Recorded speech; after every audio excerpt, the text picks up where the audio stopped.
Moms recipe and ট্রিপে আপনাদের সকলকে স্বাগত। আজ আমি একটা নতুন রকম রেসিপি না সবাই খেয়েছেন বাড়িতে বানিয়ে, দেখি আমিও চেষ্টা করে দেখব যে সেরকম ভাবে আপনাদের মনের মতো করে বানাতে পারি কিনা। Chicken cutlet. দেখুন, তার জন্য আমি চিকেন কিমা নিয়ে নিয়েছি। কিমা বলতে চিকেনটাকে আমি একটু মিক্সি গ্রাইন্ডারে ভালো করে একটু বেটে নিয়েছি। দেখুন, একদম ভালো করে বেটে নিয়েছি। এবার দেখুন এই চিকেন কিমাটার সঙ্গে কি কি আমি মেশাবো। এটাতে আমি প্রথমেই পেঁয়াজ কুচো দেবো, পরিমাণ মতো দিতে হবে পেঁয়াজ কুচো, একটু আদা রসুন বাটা বা কুচোও দিতে পারে, কাঁচা লঙ্কা কুচো,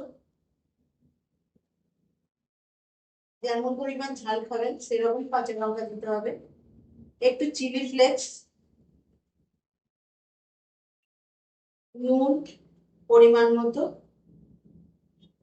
যাতে স্বাদটা একটু বেশ নোনতা হয়, কারণ এগুলো সন্ধ্যাবেলা চায়ের সঙ্গে খুব ভালো। একটু চিনি দিলাম, একটু গরম মশলা করে দিলাম, আর আমি একটু ভাজা কাঠখোলায় ভেজে রেখেছিলাম, মানে শুকনো কড়াইতে ধনে জিরে শুকনো লঙ্কা একটু ভেজে মুড়িয়ে রেখেছিলাম, সেই মশলাটা মানে ভাজা মশলা আমরা যেটাকে বলি সেটা দিয়ে দিলাম। তার সঙ্গে আমি একটু ডিমের সাদা অংশটা নিয়ে রেখেছিলাম সেটা দিয়ে দিলাম, তেল দিয়ে দিলাম, একটু সাদা তেল, এটাতে আমি সাদা তেলের ব্যবহার করেছি। আর বাড়িতে আমার এখন ছাতু বা বেসন যাই করে থাকবে তাই অল্প পরিমাণে বাইন্ডিং এর জন্য দিলেই হবে। আমি এখানে ছোলার ছাতু ব্যবহার করব। দিয়ে এবার ভালো করে এই মিক্সিংটাকে রেডি করে নেব। ভালোভাবে এটা মিশিয়ে নেব। এটা ভালোভাবে মিশিয়ে আমি এটাকে কিন্তু 10 মিনিট, কেউ যদি আরো একটু বেশিক্ষণ রাখতে চান তাহলে আরো ভালো। আমি এটা যেহেতু করবো এখনই, তাই আমি একটু 10 মিনিটের জন্য রেখে দেবো ঢাকনা দিয়ে। এবার কাটলেটটার জন্য আমি দুটো ডিম ভেঙে নিয়েছি, ডিম দুটোকে এতে নিয়ে নিলাম একটা পাত্রে। আচ্ছা, তার সঙ্গে আমি একটু চিলি ফ্লেক্সটা নিয়ে নেব ঝালের জন্য, একটু আদা রসুন সামান্য অল্প করে টেস্টটা যাতে ভালো হয়, একটু নুন স্বাদ অনুসারে, একটু গরম মশলা গুঁড়ো, আর একটু সামান্য চিনি।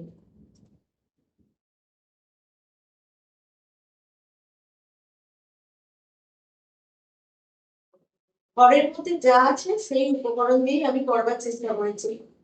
হ্যাঁ, অনেক কিছু লাগে, কিন্তু ঘরোয়া উপকরণ দিয়ে এটা খেতে কিন্তু খুব ভালোই হয়। আপনারা সঙ্গে থাকুন, দেখতে থাকুন কেমন হয় খেতে। এবার দেখুন চিকেনটা 10 মিনিট হয়ে গেল। এবার আমি 10 মিনিট পরে ফিরে এসেছি। এবার চিকেনটাকে একটু সামান্য পরিমাণে হাতে তেল নিয়ে নেব, দিয়ে চিকেনের বলগুলোকে তৈরি করবো, কাটলেট গুলোকে।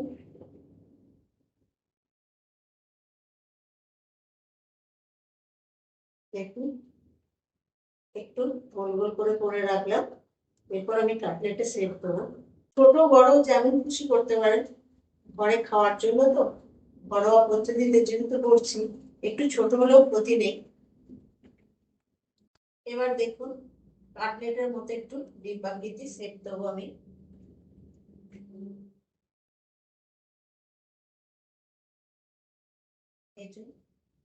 একটু মোটামুটি শেপ করলেই হচ্ছে।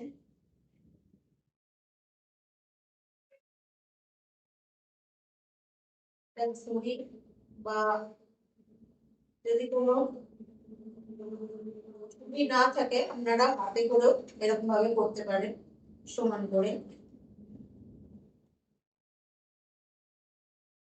আমি একটু ডিম্বাকৃতি শেপে করেছি কারণ কাটলেটের শেপটা ডিম্বাকৃতি ভালো লাগে।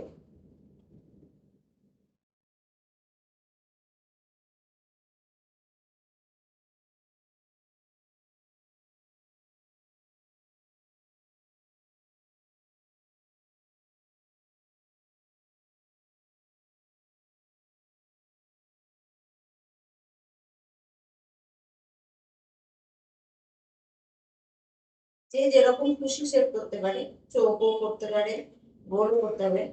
তবে ডিম্বাকৃতি শেপটা করলে কাটলেটটা একটু দেখতে ভালো হয়, বা আমাদের বাড়িতে একটু এরকম শেপ খেতেই পছন্দ করে, যার জন্য আমি ডিম্বাকৃতি শেপটাই করে নিয়েছি।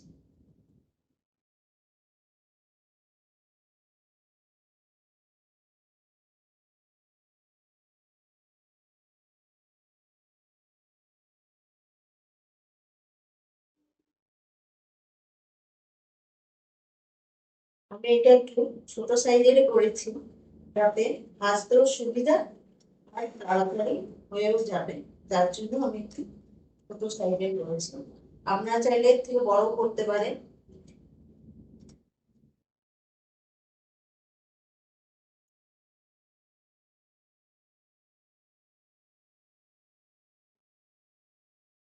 দেখুন অবশ্যই মিশ্রণ হয়ে গেছে। দেখুন সবগুলো একদম আমি রেডি করে নিয়েছি। এবার আমি বানাবো। এবার দেখুন কাটলেট গুলোকে আমি ডিমের গোলায় ডুবিয়ে ভালো করে আমি এটাতে আমি টোস্ট বিস্কুট বা আপনি লেডুয়া যে কোনো বিস্কুটের গুঁড়ো আপনি বাড়িতে বানিয়ে নিতে পারেন, বা আবার কিনতেও পাওয়া যায়। আমি এটা বাড়িতে বানিয়ে নিচ্ছি, দিয়ে ভালো করে এটাকে কোট করে নেব।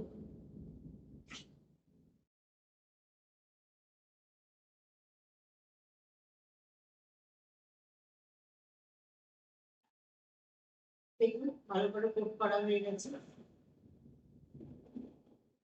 খুব ভালো করে মাখিয়ে নেবেন। দরকার হলে আপনার ডবল কোট করে নেবেন। আমি সিঙ্গেল কোট করেও একটা দেখাচ্ছি, আর ডবল কোট করেও দেখাচ্ছি। দেখুন আবার একবার ডুবিয়ে নিলাম, ভালো করে এটা মাখিয়ে নেব।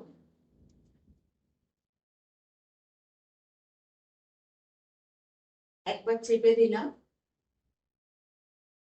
দ্বিতীয়বার আবার একবার ডুবিয়ে নিতে হবে। এরকম ভাবে ডবল কোটও করে নিতে পারে, সিঙ্গেল কোট করেও কেউ কেউ করে। ডবল কোট করলে কি হয়, ভালোভাবে জিনিসটা মুচমুচে তৈরি হবে। দেখুন একদম ভালোভাবে কোট করা হয়ে গেছে। ভালোভাবে মাখিয়ে নেবেন নিজের মতো করে, যেমন ভাবে দেখতে ভালো লাগবে বা খেতে ভালো লাগবে সেরকম ভাবে আপনারা নিজের মতো করে বানিয়ে নেবেন, কোট করে নেবেন। এরকম ভাবে আমি সবগুলো করে নেবো এবার একই ভাবে।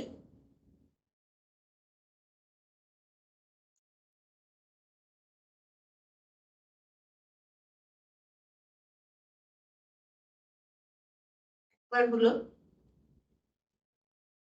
দ্বিতীয়বার আর একবার দেবো এটাকে।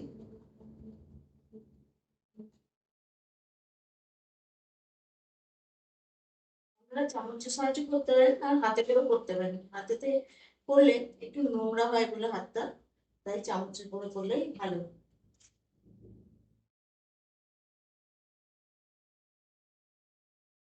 দেখুন একদম হয়ে গেছে। বাকিগুলো আমি এরকম ভাবেই করে নেবো সব। এই যে সবগুলো হয়ে গেছে আমার, একটা একটা করে সব করে নিয়েছি।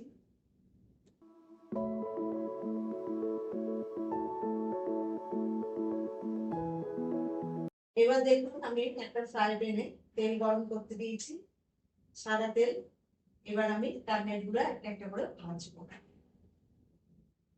এবার কাটলেট দেখুন তেলটা একদম গরম হয়ে গেছে।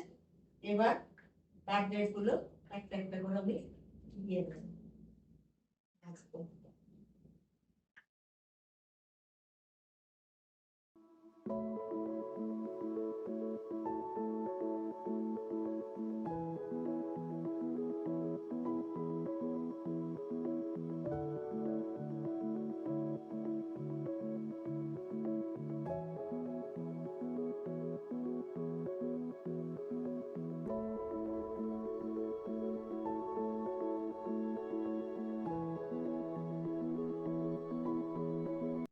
একটু কম আছে, হালকা হালকা ভাবে ভাজতে হবে, তাতে ভেতর পর্যন্ত একদম ভাজা হবে। তা না হলে কিন্তু ভেতরটা কাঁচা থেকে যাবে। এবার দেখুন একটা একটা হয়ে গেছে একদম। আস্তে আস্তে করে তেলটা ঝরিয়ে ঝরিয়ে আমি ডিশের মধ্যে তুলে নেব।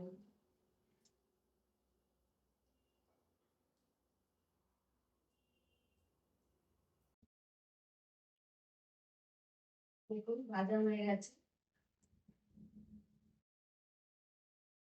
খুব সুন্দর মরমরে হয়েছে, একদম মুচমুচে। বাকিগুলো আমি এরকম ভাবে ভেজে নেবো।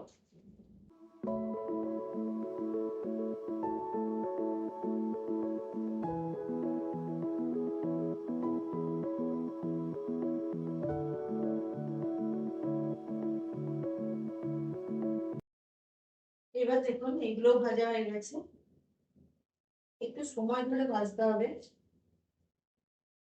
তা না হলে একটু কাঁচা কাঁচা থাকবে। এঁচড়টা একটু ভালোভাবে ভাজা হয়ে যাক, আরেকটা আছে ভেজে নেবো, দিয়ে আপনাদের পরিবেশন করে দেখাবো।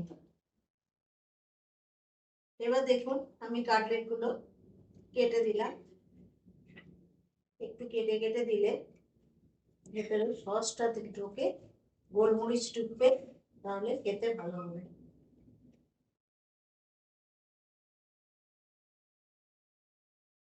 ব্যাস হয়ে গেল কাটা। এবার সস দিয়ে দেবো উপরে। এটা আমি একটু রেড চিলি সস দিচ্ছি, খেতে ভালো লাগে এই সসটা। আপনারা টমেটো সস দিয়েও খেতে পারেন।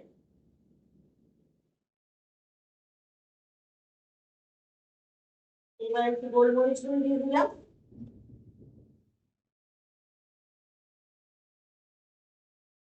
এবার একটু চাট মশলা দিয়ে দিলাম। আপনারা বাড়িতে এরকম ভাবে বানিয়ে খেয়ে দেখবেন, ভালো লাগলে লাইক করবেন, শেয়ার করবেন, সাবস্ক্রাইব করবেন এবং আমার সঙ্গে থাকবেন।